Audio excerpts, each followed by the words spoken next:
In today's video, we're going to take a look at the volatility we had to end this week. Very clearly, this week had more volatility than we're used to seeing at least over the past 3 to 4 weeks, especially inside of our index markets. We're going to see how the S&P deferred in volatility today compared to the Dow, compared to the Nasdaq futures. Now to get started, let's take a look at our morning volatility landscape. We send this morning volatility note to all of our futures Volatility Box members about an hour after the markets open, Monday through Friday.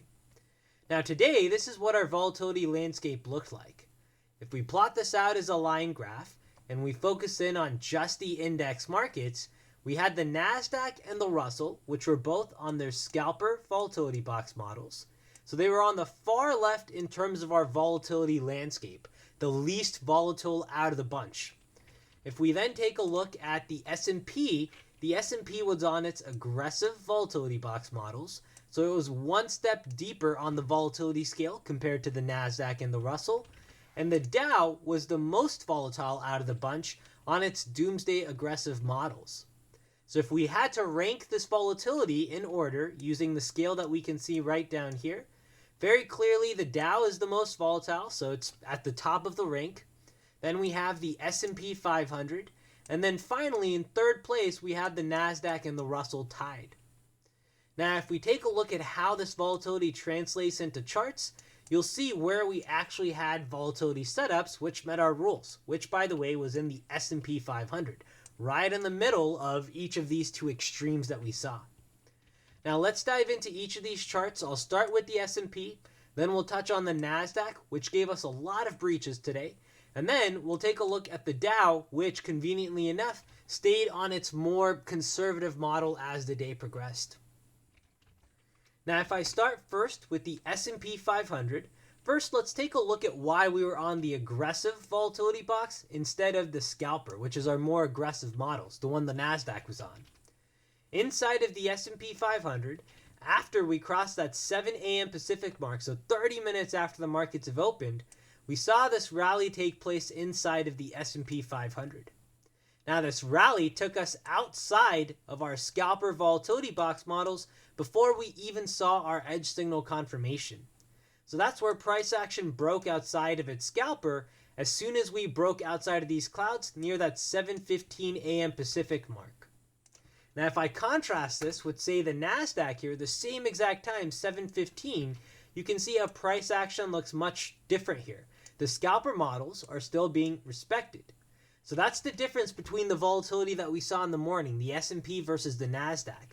The Nasdaq was still respecting its scalper models, a little bit less buying activity inside of the Nasdaq, especially when we compare it to the S&P where we had already broken outside of our upper clouds. Now this move right here is what takes us into our aggressive volatility box models, and that's what we saw on our volatility box model note. The ES was on its aggressive volatility box models. Now we had our setup rules met when price action breached our sign entry line. That happened in this green candle right here. We were then waiting for price action to give us signs of buyers finally disappearing, and we saw that with the edge signal confirmation right here. We had plenty of opportunities to enter at the sign entry line. Our stop was outside of the volatility box clouds, which this was about 6 points worth of risk inside of the S&P. We were looking for the same 6 points, which by the way we did not hit in this initial period, and we had to deal with this extra bit of heat on this trade, which made this trade in particular not very fun if you had to put it one way.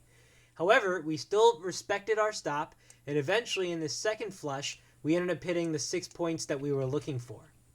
Now as a result of this second flush, when we moved our stop from outside of the clouds to break even on the remaining contracts, we got to ride this down lower to our T2. So I think you could argue maybe a blessing in disguise, this bit of heat here. However, real time, it wasn't really fun to sit through that, missing our target by essentially one tick in the S&P. So this was our entry inside of the S&P 500. It was a short side setup. It was good for both T1 and T2. T1 was 6 points. T2 was at this target line on the other side, which was about 13 points away from our entry.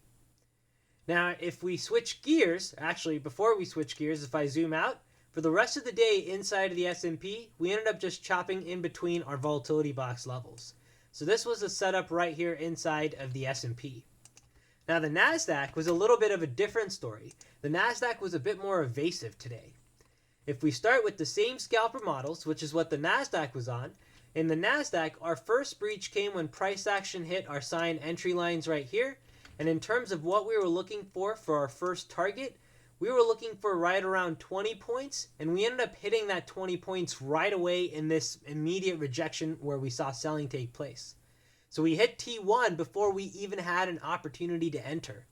We then had a retest. Even the retest ended up giving us a second flush down lower, and this was the third move into our sign entry lines, which gave us that third flush, which gave us the S&P's T2 that we just saw earlier. Now, retests are not valid as part of our trade plan, so as soon as we had hit our first target here, this setup inside of the Nasdaq was pretty much over. Now, this evasiveness continued even into the next hour. Same idea here. Price action fell into our sign entry lines here for a long side setup.